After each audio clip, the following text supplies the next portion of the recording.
Hello दोस्तों, मैं Jogendra education platform 19 अपने यूट्यूब चैनल पर आप सभी दोस्तों का बहुत बहुत स्वागत करता हूं। दोस्तों, आज का टॉपिक है सरकारी योजनाओं में से आपकी एक योजना है प्रधानमंत्री किसान मानधन योजना, जो आपकी यूपीएससी पीएससी के पॉइंट ऑफ व्यू से बहुत ही महत्वपूर्ण योजना है, जो प्री और मेंस दोनों के लिए आवश्यक है।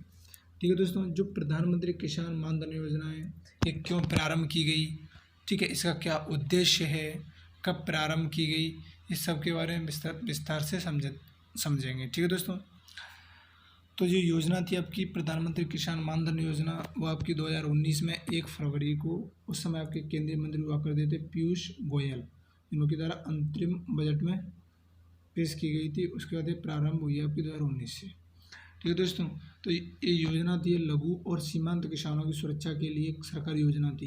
इसका मतलब क्या है? इसका मतलब ये है कि जो आपकी प्रधानमंत्री किसान मानधन योजना थी, इसके तहत ऐसे ऐसे व्यक्ति जो देहाती क्षेत्रों में रहते हैं, देहाती इलाकों में निवास करते हैं, ठीक है, ग्रामीण क्षेत्रों में रहते हैं, जो कि छोटे परिवार से हैं, सीमांत किसान हैं, जिनकी हेक्टेयर ज़मीन दो हेक्टेयर तक जिनके पास ज़मीन होती है, ठीक है, या उससे कम है, या उनकी जो मासिक आय वो 15,000 से कम होती है, तो ऐसी स्थिति में यह योजना उनके लिए लाभदायक होती है। ठीक है दोस्तों, नोडल मंत्रालय कृषि एवं किसान कल्याण मंत्रालय के आपकी अधीन आती है।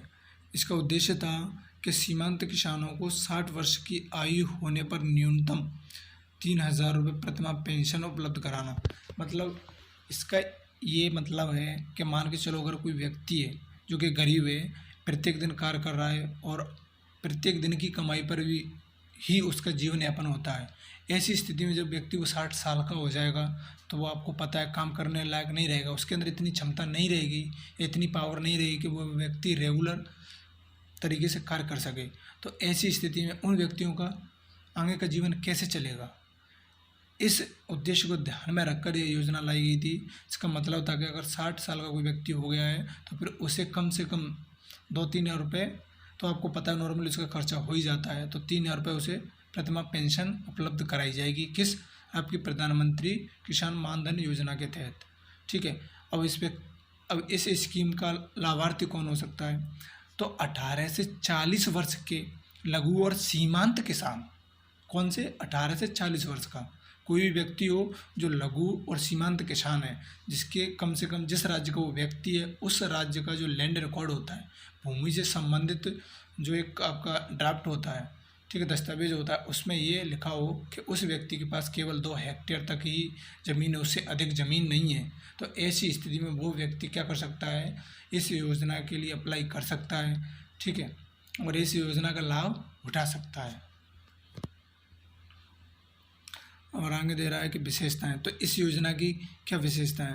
तो इस योजना की विशेषता ये है कि लघु और सीमांत किसानों के लिए ओल्ड प्रोटेस्ट स्कीम है। तो मैंने आपको बताया था कि किस प्रकार से 60 साल जब व्यक्ति की आयु हो जाती है तो उसके लिए सबसे लाभदायक होती है। तो इसका मतलब यही तो कि जो उसकी जो ओल्ड उम्र है, बुढ़ापा है, उसमें ये उसकी क्या कर रही है? एक प्रकार से सुरक्षा कर रही है उसकी, तो ये प्रोटेक्ट स्कीम है। ठीक है, ओल्ड प्रोटेक्ट स्कीम। ठीक है, अब कोई स्वैच्छिक, वॉलेंट्री और अंशदायी पेंशन इसके द्वारा प्रोवाइड की जाती है। स्वैच्छिक माने कोई व्यक्ति अपनी स्वेच्छा से इसके लिए अप्लाई कर सकता है, वो पेंशन ले सकता है, या अंशदायी कॉन्ट्रीब्यूटरी पेंशन निर्धारित की जाती है। और 18 से 40 वर्ष के आवेदक 60 वर्ष की उम्र तक, कोई भी व्यक्ति जो 18 से 40 वर्ष का है उसके आवेदक 60 वर्ष की उम्र तक कितने 55 से लेकर 220 रुपये प्रतिमाह जमा करना पड़ेगा उन्हें प्रीमियम। इसका मतलब ये है कि अगर मान लो तुम्हारे किसी व्यक्ति उसकी उम्र 18 साल है, तो ऐसी स्थिति में वो अपना जीवन यापन कर रहा है, तो उससे ये तो उम्मीद की जा सकती है कि 50-55 रुपये तो बचा ही सकता है महीने में। तो वो व्यक्ति 55 रुपये मासिक जमा करेगा प्रीमियम के रूप में। फिर जब उस व्यक्ति की उम्र 60 साल हो जाएगी तो फिर उसके बाद यह स्कीम उसके लिए उपयोगी सिद्ध होती है, क्योंकि उसके बाद वो व्यक्ति आपको पता है कार्य करने लायक भी नहीं रहता, ठीक है, उसके पास इतनी क्षमता नहीं रहती, फिर उसे जीवन यापन करने के लिए इस स्कीम के तहत 3,000 रुपये प्रतिमाह दिया जाता है।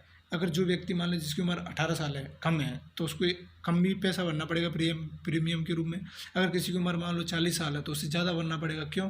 क्योंकि वो 40 साल के बाद कितना 20 साल ही तो प्रीमियम भरेगा, जब वो 18 साल का होगा तो कितने साल तक प्रीमियम भरेगा? 42 साल तक। तो ऐसी स्थिति में कम उम्र होगी उसको कम प्रीमियम देना पड़ेगा मासिक का, जिसकी उम्र ज़्यादा होगी उसे ज़्यादा प्रीमियम देना पड़ेगा, सीधी सी बात है। और इसके लाभ की बात करें तो इस योजना से लगभग 5 करोड़ लघु सीमांत किसानों को लाभ प्राप्त करने का अनुमान लगाया जा रहा है। ठीक है, ये अनुमान लगाया गया है कि इस योजना के तहत अभी तक लगभग 5 करोड़ जो व्यक्ति हैं उनको आज जीवन सुरक्षा के रूप में लाभ का अनुमान है।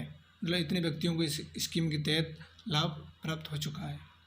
ठीक है व्यक्तियों, 60 वर्ष के बाद 3,000 रुपये प्रतिमाह पेंशन दी जाती है, मैंने आपको बताया दिया, किसान की मृत्यु होने के बाद। और इसमें ये भी निर्धारित किया गया है अगर कोई मान के चलो जो बूढ़ा व्यक्ति था उसे पेंशन प्रोवाइड हो रही थी तथा उसकी मृत्यु हो गई है, तो ऐसी स्थिति में उसकी जो परिवार वाले होंगे, पति या पत्नी, मतलब अगर इस जो पेंशन थी वो अगर पति को मिल रही है तो उसकी जो पत्नी होगी उसको, ठीक है, अगर वो पत्नी पेंशन धारक थी तो उसके पति को 50% तक पेंशन का हिस्सा दिया जाएगा। मान के चलो उस व्यक्ति को 3,000 रुपये मिल रहे थे मासिक, तो फिर उसके जो मृत्यु के बाद जो व्यक्ति था उसकी जो पत्नी थी उसको 1,500 रुपये मिलेंगे मासिक, उसका 50% उसे दिया जाएगा, उसके परिवार वालों को, किसी को भी।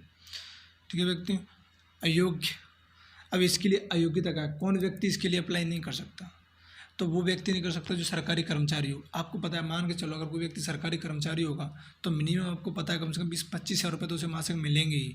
तो ऐसी स्थिति में जब सरकारी कर्मचारी होता है तो उसे सरकार से जब रिटायर होता है तो उसे सरकार से भी क्या दिया जाता है, पेंशन वगैरह।